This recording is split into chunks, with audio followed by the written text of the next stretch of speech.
Dia 24 de dezembro de 2021, bom dia a todos. Vamos continuar aqui os nossos estudos e continuar aqui na nossa explanação onde nós paramos. Paramos no meio do capítulo. Então, continuando aqui esse capítulo sensacional, discernimento espiritual, do livro O Suprimento Invisível de Joel Goldsmith. Esse livro, gente, ele ensina o beabá de como nós sermos prósperos, como ganhar dinheiro, como ter abundância, como ser feliz. Tudo está dentro deste livro aqui. Em todos os livros do Joel, vocês vão ver uma única coisa que resolve todas as outras coisas, que é essa conexão, essa percepção consciente de Deus, ou praticar a presença de Deus. Para que nós atingimos essa consciência espiritual, a consciência espiritual, ela não pode ser atingida, ela já é. A consciência espiritual, ela já está. Precisamos ter a percepção, ou seja, o discernimento espiritual. E para discernirmos alguma coisa espiritualmente, é preciso prática, é preciso soltar, é preciso deixar o ego morrer.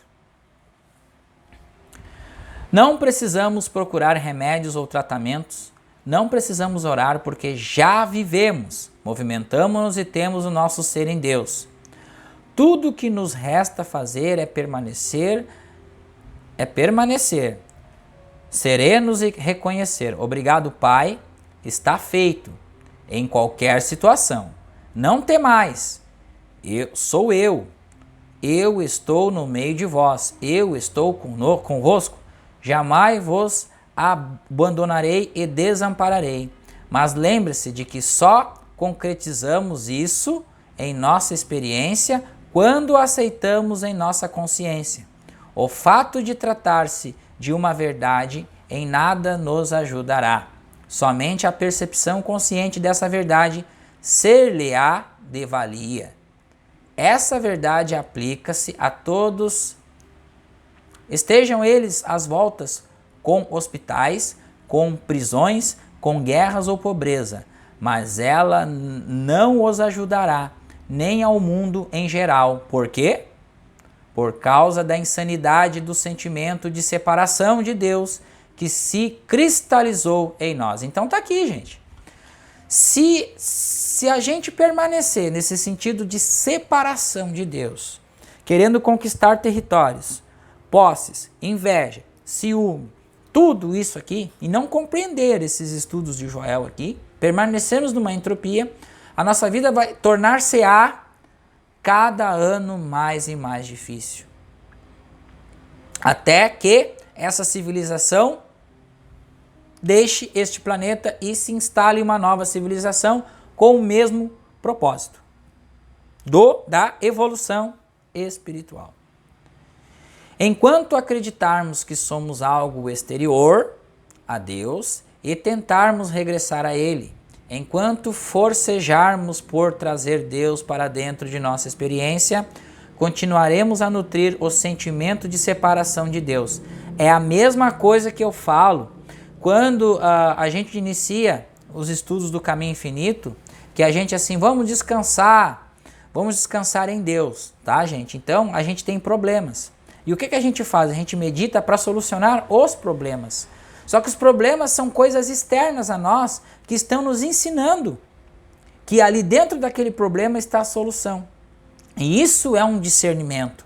Que seja um discernimento mínimo espiritual, mas é um discernimento espiritual. Que dentro do problema está a solução. E aí nós nos pegamos lutando contra o problema. Então devemos soltar o problema. E soltar não é querer influenciar a Deus, porque Deus é influenciável. Deus já está dentro de nós, Ele já sabe tudo o que nós precisamos. Ele já sabe, Ele é onisciente. Ele tem todo o poder, Ele é onipotente. Ele está em todo lugar, Ele é onipresente. Então o que precisamos fazer? Está feito, Pai. Confiar no invisível e no manifesto. A única maneira de superar isso é reconhecer aqui e agora. Não vos fieis ao vosso próprio discernimento. Reconheça-o em todos os modos e ele vos dará repouso. Ainda que eu amarrasse minha cama no inferno, tu estarias ali. Se eu atravessasse o vale das sombras da morte, nenhum mal temeria, pois estarias comigo. Tudo aquilo que busco já sou. Poderoso é o Deus que trago em mim. O Senhor é meu pastor. Eu estou no lugar secreto do Altíssimo. Os nossos interesses são comuns. Tudo que o Pai é, eu sou. Os meus olhos estão cerrados para a discórdia, para a desarmonia e para a tentação. Não vejo nem ouço o pecado. Mas sim, vocês verão o pecado com seus olhos e ouvirão o pecado com seus ouvidos. Entretanto, não o aceitarão como realidade.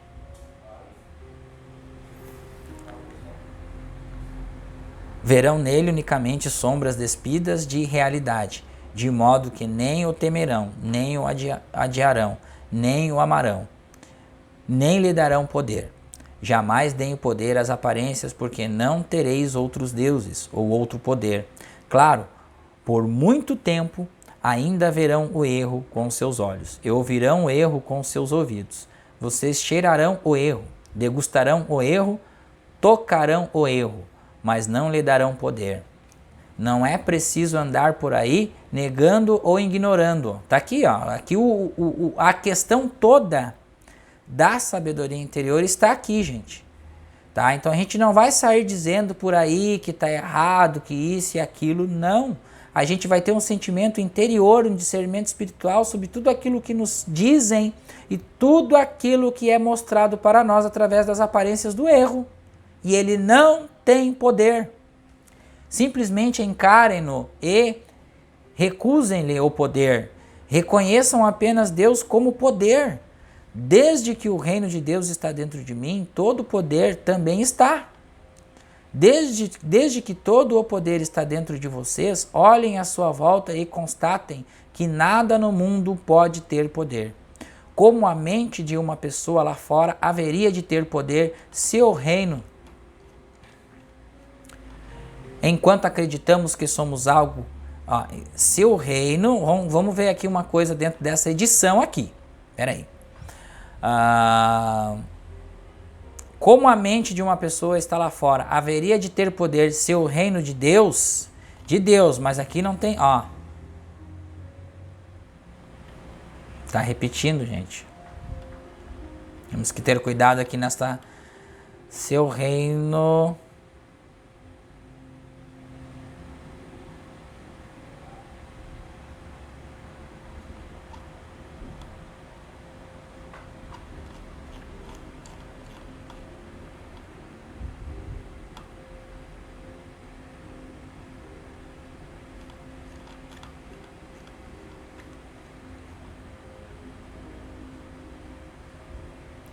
Então foi cortada uma parte aqui, gente.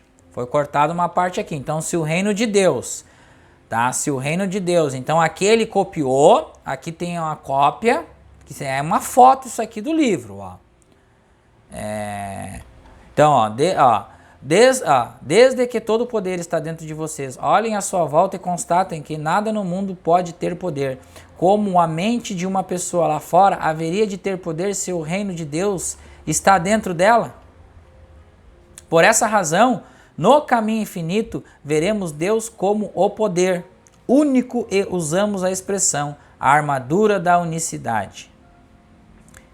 Envergando a armadura da unicidade. Então, tem uma parte ali antes, tá, que a gente remendou aqui, tá, através que veio, que a gente remendou ali, tá, para terminar este capítulo. Então, agora nós vamos iniciar aqui, ó. Envergando a armadura da unicidade. O Deus, o único, é uma das maiores revelações de todo o ensinamento espiritual.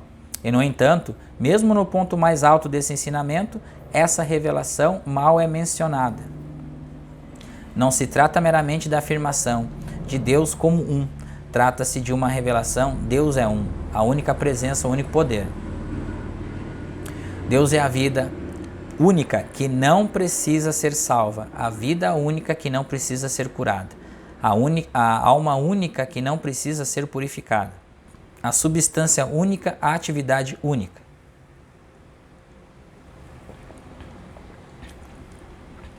Aqui, ó.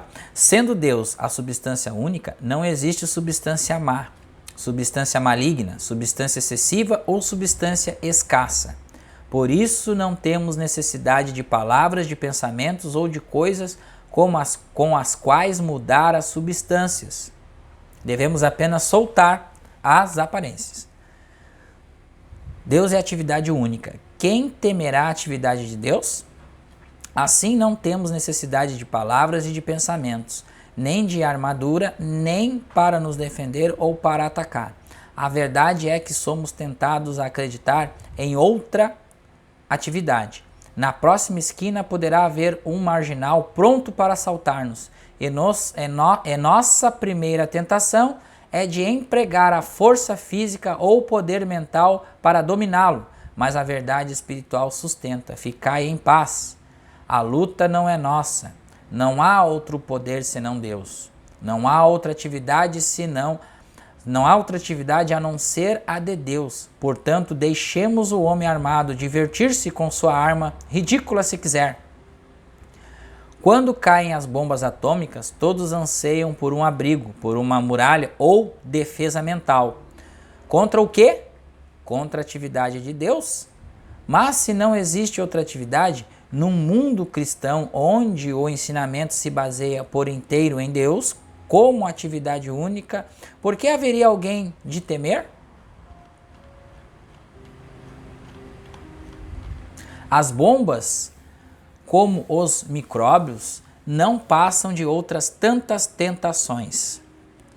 Nós que pertencemos ao mundo metafísico não tememos tanto os micróbios quanto os demais, por isso não sofremos tanto por causa deles. Se o contágio e a infecção tivessem algum poder, nós teríamos tantas doenças infecto-contagiosas quanto o resto do mundo.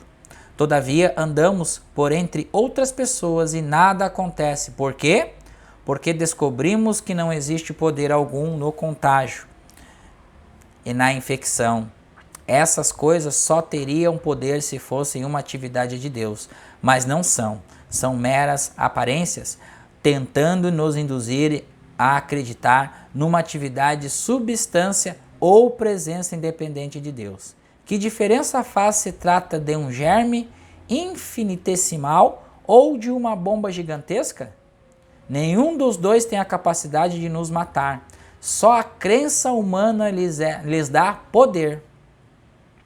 Se nossa vida é ameaçada, rimos disso, porque existe apenas uma vida, a vida de Deus. Só a nossa crença em duas vidas, a de Deus e a nossa, nos sujeita ao medo de perder esta última. Entretanto, no momento em que acabamos de vez com a ideia de uma vida isolada de Deus, adentraremos a imortalidade e a eternidade aqui mesmo na Terra. Quando falamos de unicidade, estamos falando de Deus como o poder único, não o poder a ser usado contra o poder maligno ou com o qual superemos o pecado e a doença, pois nada há lá fora capaz de nos proteger. Em outras palavras, envergar a armadura da unicidade. Lembra Davi marchando contra Golias sem o sentido mundano da armadura e sem nenhuma das armas do mundo? Davi provou que Golias não era um poder, mas apenas um fanfarrão. Envergar a armadura da unicidade, entre aspas, significa sair do campo sem a espada da agressão, nem a couraça da defesa, sem afirmações nem negações. Com afirmações e negações, tentamos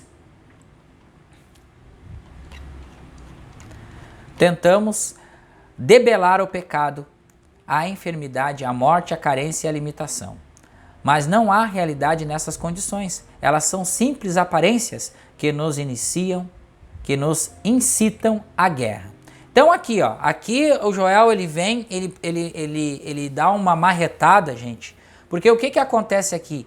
Tudo que o Joel relatou, que nos trouxe neste texto que nós lemos, é o sentimento do ego de autopreservação, de se autoproteger de justificativas humanas contra uma aparência que está separada totalmente do mundo espiritual, do mundo de Deus. E o mundo espiritual não existe nada de contradições. No mundo espiritual existe harmonia, paz, alegria, vida abundante, porque a vida é eterna, e amor incondicional, infinito. E dentro do mundo humano, aí tem a inveja, preocupações, carência, limitação, falta, tem o sentimento de posse, o sentimento de poder, tem todas essas coisas, e é o mundo da entropia. Mas é um mundo educativo este mundo aqui.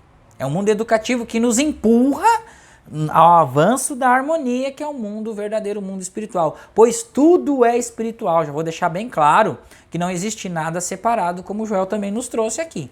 É a nossa percepção da vida que nos separa da verdadeira vida, que é a vida de Deus, que é a vida dos filhos de Deus, que unidos num cordão dourado da iluminação espiritual, que confraternizam, que compartilham, que cooperam para a evolução dos mundos superiores, dos mundos inferiores também.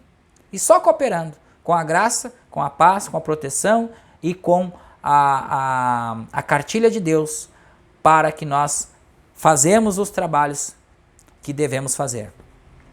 Então, continuando aqui. A guerra começa com armaduras e espadas e passa para caminhões e bombas. Quando nos tornamos metafísicos e atingimos a esfera mental, a batalha é com pensamentos, com afirmações e com negações. Vocês viram que aqui existe uma escalada neste ramo de sair da entropia para a harmonia? Quando não somos metafísicos, somos seres humanos normais, nós estamos lutando contra uma realidade da vida. Realidade da falta, da carência, da limitação, bombas, guerras e tudo mais. A gente tem medos, né? E quando a gente avança um pouquinho para o mundo mental, que continuamos na entropia, daí a gente encontra a entropia que está dentro de nós, que é os pensamentos. Por quê? Porque a gente avança um pouquinho. Por que a gente avançou um pouquinho? Porque a gente começou a praticar meditação. A meditação, ela nos torna os observadores de nós mesmos. E nós observamos que dentro de nós está essa turbulência de pensamentos. E aí, quando avançamos um pouco mais, veremos que isso são tudo mera ilusão, meras miragens, meras aparências. E que essas aparências não têm poder.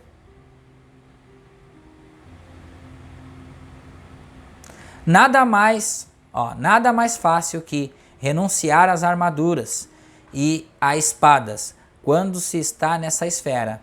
Mas renunciar a afirmações e negações é mais difícil. Enverguem a armadura da unicidade, enfrente todas as situações da vida com esta palavra, unicidade. Se sentirem ameaçados por uma atividade má, lembre-se de que Deus é a única atividade. E se virem as voltas com um falso senso de substância excessiva ou escassa, recordem que existe apenas uma substância que é Deus. Não há substância má, não há substância maligna, não há substância doente, há apenas uma substância que é o Espírito. Enfrente qualquer situação, qualquer condição na vida com a palavra um. Uma vida, uma alma, uma mente, um ser. E mesmo um corpo, desde que existe apenas um Deus e uma vida, só pode existir uma corporificação, que é o corpo de Deus. As aparências nos fazem crer que cada um de nós tem um corpo. Todos parecemos diferentes, apenas saudáveis, alguns não. Alguns mais, alguns menos. Por isso aceitamos a crença na dualidade, na existência de mais de um corpo. Não sabeis que vosso corpo é o templo do Senhor? Não quer isso dizer que cada um de nós tem um templo de Deus? Quer dizer que nosso corpo, o de vocês e o meu, é o templo de Deus. Se a unicidade é a verdade, então existe apenas um corpo. E quanto a isso, nada temos a temer. Então, meus irmãos, de novo, né? A gente passa por um processo de evolução de pensamento. Então, quando a gente vai lendo os livros do Joel, a gente lê O Caminho Infinito, a gente lê o Praticando a Presença, a Cura pelo Espírito, que é um livro fantástico, ou O Trovejar do Silêncio. Esses livros, eles vão nos preparando a consciência. A Arte de Meditar é um livro que ele ensina, juntamente com a Prática da Presença, os livros para meditação de Joel. A Arte de Meditar, Praticando a Presença. Tá? Então são livros que vão lhe conduzir no seu período de meditação. Conduzir no seu período de práticas iniciais. Aqueles que estão um pouquinho à frente, avançados, aí vão começar a ler Interpretação Espiritual das Escrituras, o Eu Místico. O Eu Místico é um livro também que é entendível antes do Caminho Infinito, porque o Caminho Infinito é um livro complexo porque é escrito por quem? Pela própria presença. Então, para entender o que está lá nas entrelinhas do Caminho Infinito, tá? É preciso prática, meditação, discernimento, porque é um livro que ele traz uma escritura, mas abaixo dessa escritura vem uma energia espiritual que a gente compreende o que está escrito lá dentro. Por isso que eu sempre disse e sempre vou falar, que o Caminho Infinito, que é este livro pequenininho aqui, ó, é a Bíblia do século XXI. Aqui está todo o ensinamento do Segundo Testamento, do Testamento do Cristo em nós. É a própria presença que estava em Cristo Jesus e que estava em Joel, que escreveu este livro aqui. Então essa é a revelação que eu estava tanto tempo segurando para largar aqui, então agora eu vou largar para vocês. A Bíblia a ser seguida a partir de hoje, Caminho Infinito. Não só o livro, como todos os escritos de Joel. Tá, gente? Professor Hélio Couto, eles nos trouxe Joel. O professor Hélio Couto tem seus escritos pelo entendimento de tudo aquilo que ele estudou em relação a Joel e Jung, Joseph Campbell, outros escritores. Ele somou tudo para trazer a ressonância harmônica. E ele é um praticante da presença. E ele é um ser evoluidíssimo na escala espiritual. Então ele traz essa ferramenta com a sua prática para ajudar a chegar à informação, que essa informação possa penetrar as cascas que o ego deixa, essa crosta que o ego cria dentro do cérebro reptiliano, que não deixa a informação penetrar, que não deixa a gente vislumbrar espiritualmente o que significa eu e o Pai somos um. Se entendermos isso, eu e o Pai somos um. Quem é o Pai? Pai é Deus. Tá? Eu e Deus somos um. Por que somos um? Como que eu escuto a minha voz? Como que eu sinto? Como que eu durmo? Como que eu percebo? Onde eu estou trafegando? Como que se dá as reações climáticas? Tudo isso a gente começa a entendimento de que eu e o Pai somos um. Só existe uma presença, só existe uma única vida, que é a vida de Deus. E nós, o que nós somos? Somos consciência em evolução, que somos fragmentos dessa consciência infinita que nós falamos recentemente que é Deus. Tá ok, gente? Eu quero deixar aqui hoje, essa véspera de Natal, uma palavra que veio muito na consciência, que é a palavra determinação. A palavra determinação, ela nos guia com este nascimento do Cristo em nós. O Natal é nascimento. O Natal simboliza o nascimento não de Jesus, mas o nascimento do Cristo em cada um de nós, que adentrarmos dentro destes conteúdos, que adentramos dentro da Bíblia, da ciência cristã, dos escritos do Caminho Infinito, de tudo aquilo da ressonância harmônica e que nós estamos aqui estudando. E mesmo aqueles que estão chegando agora, que estão um pouco confusos em relação a isso, tem aqui o nosso canal para uma ajuda, essa playlist e várias outras playlists de estudo que nós criamos aqui gratuitamente, e agora vamos lançar os nossos cursos para que as pessoas adentrem os estudos, para que esses cursos eles sejam de uma grande valia no acréscimo do estudo de cada um de vocês. Então, esta palavra que é seguir o caminho, que é não abandonar o caminho, que é seguir em frente, A resiliência, ela trabalha, está em todas as dificuldades. E as dificuldades, meus irmãos, são os nossos aprendizados. As nossas dificuldades são os nossos presentes. As nossas sombras psicológicas são os nossos tesouros que nós temos dentro de nós e vamos equacionando e vamos tratando eles, vamos equacionando e vamos vivendo e vamos evoluindo dentro deste caminho. Lembrando, saímos de uma entropia para ir para a harmonia, saímos do karma para ir para o dharma. Viver o dharma é viver a harmonia. Viver a harmonia é viver em Deus. Viver em Deus é ter a percepção consciente da presença em nós e em todos.